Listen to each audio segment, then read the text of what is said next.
Hello everyone, स्वागत है आप सभी का एडुकुल के official YouTube channel Edukul competitive wing पर। जी हाँ, मैं वेंकटेश कुमार, आपका मैथ्समैन। आज से एक नए सेगमेंट की शुरुआत की है हमने। वो सेगमेंट ये है कि हम डेली एक बेहतरीन क्वेश्चन लाएं, उस बेहतरीन क्वेश्चन का उससे भी बेहतरीन सॉल्यूशन लेकर के आएंगे। और ये जो क्वेश्चन आएगा ना, ये वो क्वेश्चन होंगे जो आप पूछे हैं, मतलब जो स्टूडेंट मुझे भेजा है या भेजते हैं या भेजेंगे, हम उन क्वेश्चंस को सेलेक्ट करेंगे जिसमें बेहतरीन कॉन्सेप्ट छुपा हो। ठीक है, तो बिना टाइम गवाए हुए हम ये शुरुआत करते हैं। लेकिन एक और बात, शुरुआत हम कर रहे हैं, आप सबके लिए एक इंपॉर्टेंट मैसेज ये है, इस वीडियो को तो फटाफट पहले लाइक कर दो, शेयर कर दो, और अभी तक सब्सक्राइब अगर नहीं किए हो तो सब्सक्राइब भी कर दो।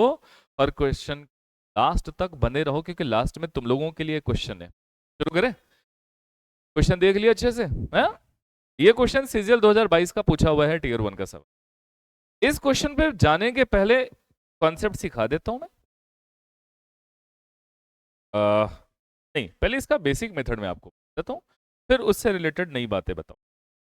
पहले तो ये समझ लो कि जब ये क्वेश्चन आया तो इस क्वेश्चन को आप अप्रोच कैसे लगाओगे वो सीखो। 3 की पावर 50, 9 की पावर 26 को क्या लिखोगे बॉस? 3 का स्क्वायर और पूरे पर पावर 26, तो 2 26 दूनी 52, यानी कि 3 की पावर 52 प्लस 3 की पावर, ये बताओ, ये 18 × 3 = 54 हो जाएगा। ये हो जाएगा 3 की पावर 28 दूनी 56 हो जाएगा। और ये 3 की पावर 29 दूनी 58 हो जाएगा।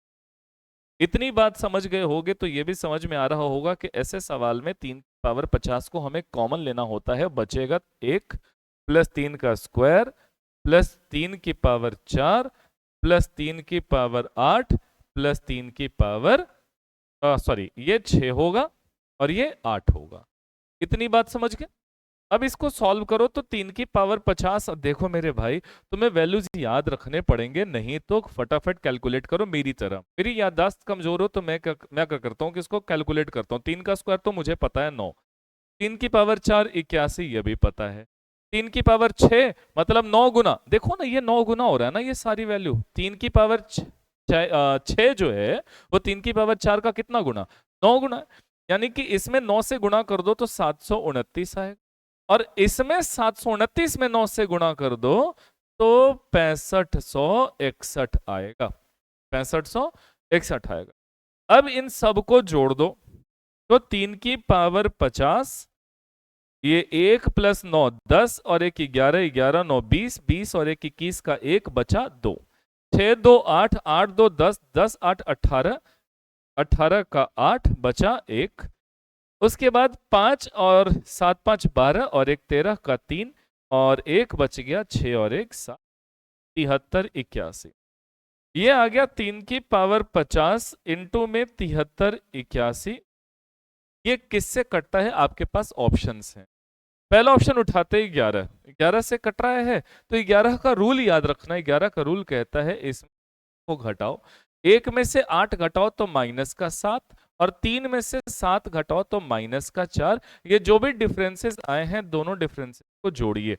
जैसे ही इनको जोड़ेंगे ये बनेगा -11, और -11 11 से कटता है, इसीलिए यह सिद्ध हो गया कि ये जो नंबर है 7381 11 से कटेगा। और ये चूंकि नंबर 11 से कट गया, इसीलिए ये संख्या 11 का इसका ये जवाब है।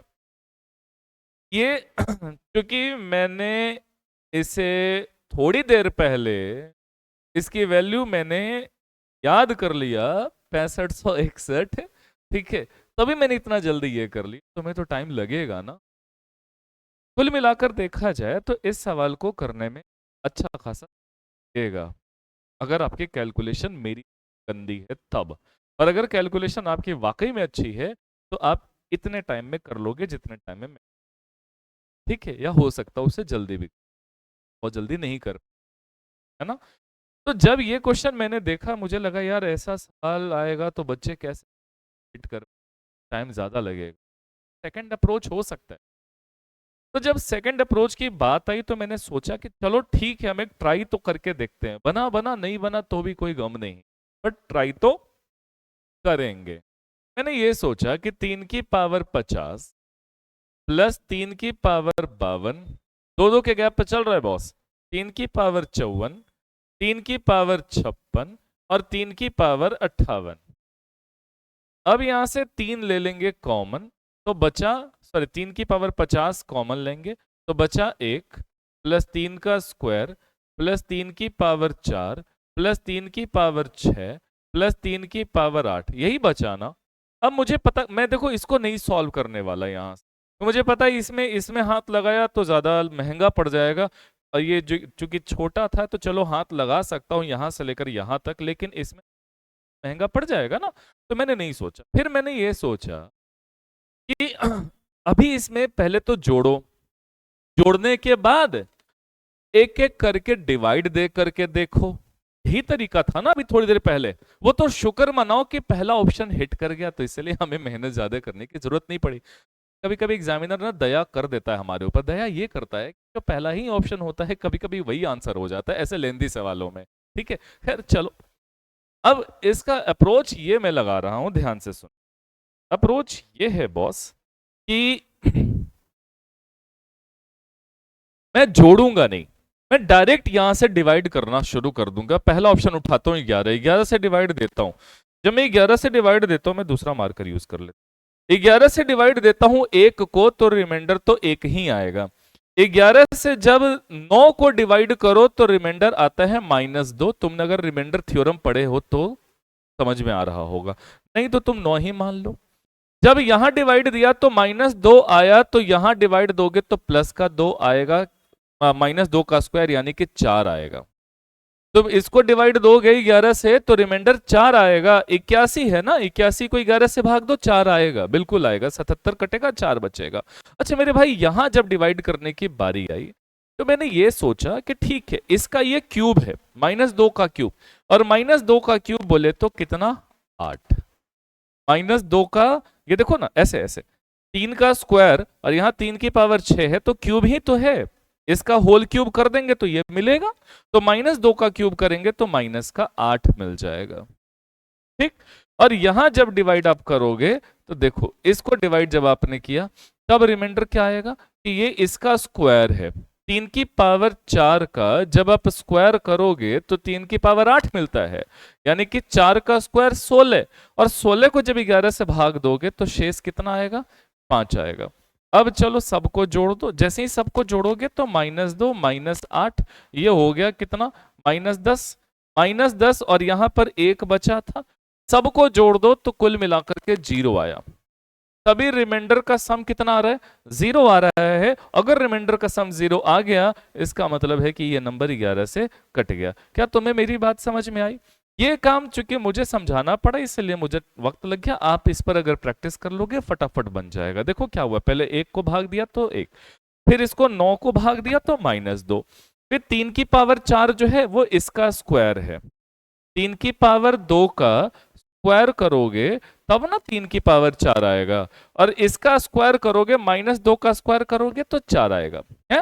फिर 3 की पावर 6 का क्या मतलब, 3 की पावर 6 मतलब है कि इसका पावर 3 है, 3 का स्क्वायर का क्यूब कर दो तो 3 की पावर 6 आ जाएगा, तो इसका क्यूब करोगे तो -2 का क्यूब होता है -8। आई बात समझ में? ऐसे हमें करना है। खैर ये हो गई सेकंड अप्रोच। ये 2 अप्रोच के बाद मेरे पास एक और बड़ी, जब मैं इस पे रिसर्च और कर रहा था मुझे 2-3 बातें और निकल कर आई सामने, वो मैं चाहता हूं तो मैं बताऊं। वो क्या क्या बातें हैं देखो, सुनो, समझना। मैंने ये किया कि यार 3 की पावर 0, 3 की पावर 1, 3 का स्क्वायर, 3 की पावर 4, 3 की पावर 6, सॉरी मैंने क्या कर दिया, 3 की पावर 0 प्लस 3 की पावर 1 प्लस 3 की पावर 2 प्लस 3 की पावर 3 प्लस 3 की पावर 4 लिया। ठीक, जब मैंने इनको जोड़ा तो 121 आया। फिर मैंने सोचा कि अच्छा ठीक है, मैं इस बार 3 की पावर 0 से ना बल्कि 3 की पावर 1 से शुरू करता हूं। तुम देख रहे होगे कि मैं हर बार 5 ही टर्म ले रहा हूं, है ना। देखो 3 कितनी बार है, 5 बार है, हर बार मैं 5 ही टर्म ले रहा हूं। क्यों? क्योंकि जो क्वेश्चन था उसमें भी 5 ही टर्म थे, है ना। देखो तो इसको जब मैंने जोड़ा तो आ रहा है 363, जो कि 121 का कुछ गुणज है, 121 का ही मल्टीपल है। फिर मुझे लगा कि ठीक है, मैं लगातार ले रहा हूं तो ऐसा हो रहा है। मैं इस बार ही क्या सोचा कि चलो इस बार दो दो के गैप पर लेता हूं। 3 का पावर 0, 3 का स्क्वायर, 3 का 4, 3 का 6, 3 का 8। इनको जब जोड़ा तो वही आया जो थोड़ी देर पहले आया था, 7381। 7381 जब इनको जोड़ा तो 7381, और ये भी 121 का ही गुणज है। मुझे यहां से एक आइडिया मिला कि यार जब मैं 3 बेस लूं और ऐसे ऐसे 5 टर्म लूं, 5 ही टर्म है ना हर बार, इसमें भी 5 टर्म, इसमें भी 5, इसमें भी 5, तो 3 बेस का अगर मैं 5 टर्म लेता हूं, और पावर पावर क्या होना चाहिए, देखो पावर ये भी लगातार है, मतलब पावर एपी में है, यहां भी एपी में है, यहां भी एपी में है, क्योंकि दो दो का गैप है। इस बारी मैंने सोचा कि चलो कुछ और करते हैं बड़ा, तो 3 की पावर 0, 3 की पावर 3, 3 की पावर 6, 3 की पावर 9, 3 की पावर 12 ले लिया मैंने। देखो यहां भी 5 टर्म, लेकिन यहां जो पावर्स का गैपिंग है वो 3 3 का ले लिया। जब इनको सॉल्व किया तो वो आया 551881, 551881 आ रहा है, ठीक है। जब इसको मैंने देखा तो ये नंबर भी जो है वो 121 का ही गुणज है। तो हर बार क्या पता चला, बोलो बोलो। तो ये पता चल रहा है कि जब 5 टर्म हो, सबका बेस 3 हो, और पावर सब किस में हो, एपी में हो, तो जो भी रिजल्टेंट आएगा वो रिजल्टेंट हमेशा 121 का गुणज होगा। हमेशा 121 का मल्टीपल होगा, 121 का गुणज होगा। ये है ना कमाल की बात, ये याद रखना ये चीजें, ठीक है। अब अगर ये बात समझ चुके हो तो तुम्हारे लिए क्वेश्चन है। अब वो क्वेश्चन तुम खुद करोगे और उसका जवाब मुझे कमेंट सेक्शन में दोगे। कमेंट सेक्शन में इसका जवाब जरूर बताना। और अगर ये कॉन्सेप्ट तुम्हें बेहद पसंद आया तो इस वीडियो को लाइक भी करते जाना मेरे भाई, शेयर तो कर ही देना भूलना मत प्लीज, ठीक है। हाँ ये क्वेश्चन है, अब जरा इस क्वेश्चन को बनाना, ये तुम्हारे लिए होमवर्क है। ये नहीं है, सॉरी, ये सीजीएल का पूछा हुआ नहीं है, ये मिस्टेक बाय मिस्टेक ये चीज आ गया है, इसको मत समझ लेना कि ये सीजीएल का पूछा हुआ है। पूछा पीछे वाला सवाल था, फिर मैंने तुम्हारे लिए ये क्वेश्चन क्रिएट कर दिया कि चलो इस क्वेश्चन को तुम बनाओगे, ठीक है। उम्मीद है ये लेक्चर काफी ज्यादा इंफॉर्मेटिव रहा होगा आपके लिए, और ये लेक्चर भी तो पसंद आया, सब्सक्राइब करके जाओ। मिलते हैं अगली वीडियो में, बाय बाय।